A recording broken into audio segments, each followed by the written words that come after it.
I'm sorry. The process took a little longer than anticipated. We had this case of Mwenda Mbijiwe. He disappeared 4 years ago today, and some days, I think 4 years, 4 days today. So we had made an application for habeas corpus for the police to produce him, because we have some evidence, anecdotal evidence, that the police are holding him somewhere where we don't know. So unfortunately, the judge was not sitting today, Honorable Gimondo. He was engaged in other official duties. So we've been asked to come tomorrow at 9. So our purpose today, since the mama lives in Meru, we didn't want to keep her here again until tomorrow. We said it is important that she can also express her frustrations, so that we want court orders that have meaning. Because a court order is not just a paper. A court order is a command, and a court orders must be respected.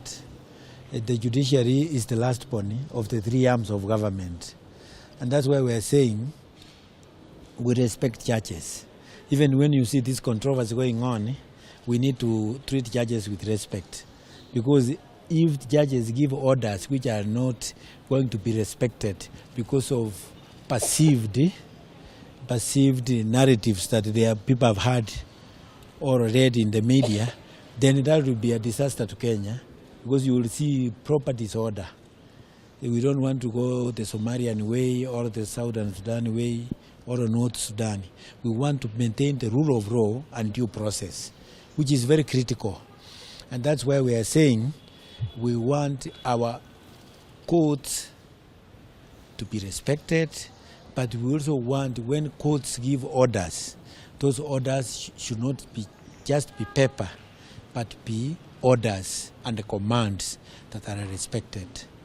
So I want Mama Mwenda to greet you and speak to you a few words before we can answer any questions from you.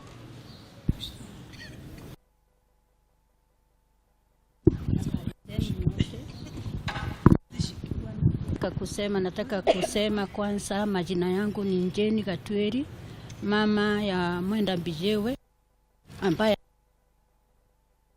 na siku ya leo. All I know is that my son is very much alive and with the government. He was taken by the former DCI, Mr. John Kinoti, arrested, taken to National Intelligence, investigated, and he was found he was not guilty of all the allegations that were formed against him. Na ndio sasa, kwa sababu najua Mungu ako mbinguni and there is God in heaven, justice is there to prevail for Mwenda, because we need our courts to be independent. Because when judges are given freedom of justice, they can do justice and marvelous justice in this nation of Kenya.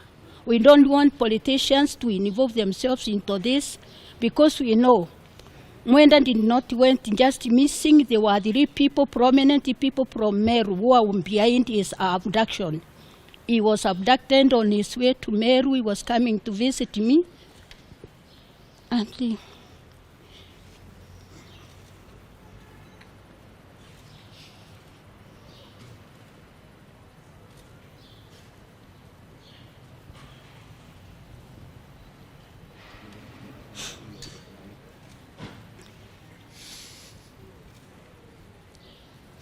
it hurts kwa mama kukaa miaka 4 na miezi 3 bila kuona kijana yake.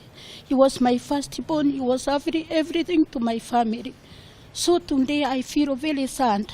Na nilikuwa naomba tu njanji leo akiniona kotini atoe a honda that will be respected by the government of Kenya for my son to be released. Nimesema he is very much alive. Hajakufa na ninajua mahali hako. Ni vile sitaki kusema. Niliambiwa na the next in command in this nation, na nikaambiwa mahali hako. Sitaki kusema ni wapi. Wanajua, nataka wamtoe. Thank God.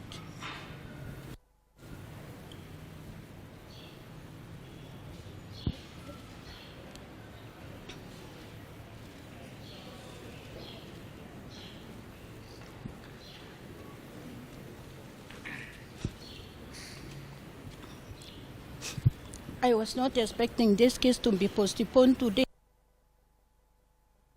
Under circumstances to the judge, the case will be handed tomorrow at 9 a.m.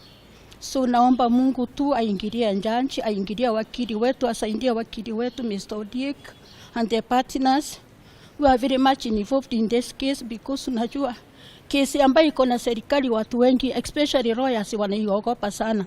Maana mtu akiingilia unaona anakuwa abducted, anapelekwa, wengine wanauliwa, as if Kenya haina justice. It is very sad indeed. Mungu saidia Kenya.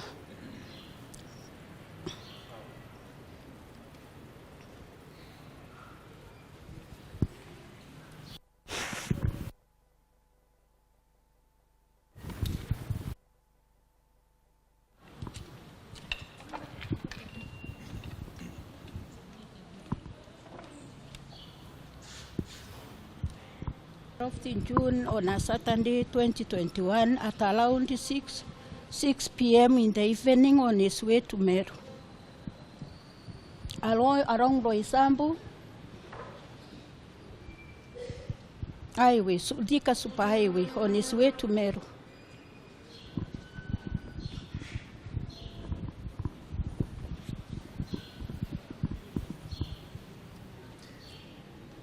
The bottom line is and corruption, because it's only through impunity and corruption that somebody can be detained for 4 years without following the due process.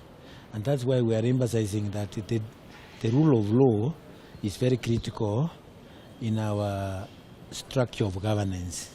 Without the rule of law, you can only see chaos. So we are praying that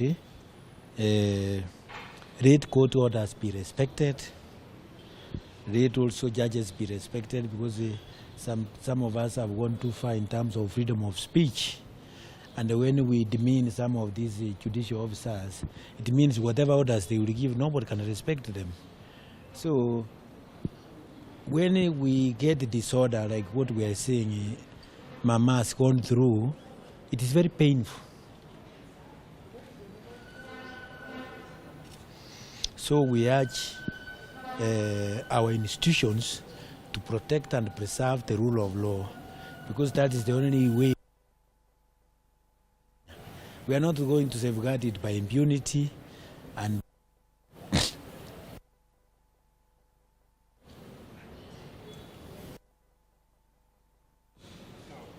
yes. Of my son, some people were sent by the former to come and kill me at home. Not once, not twice.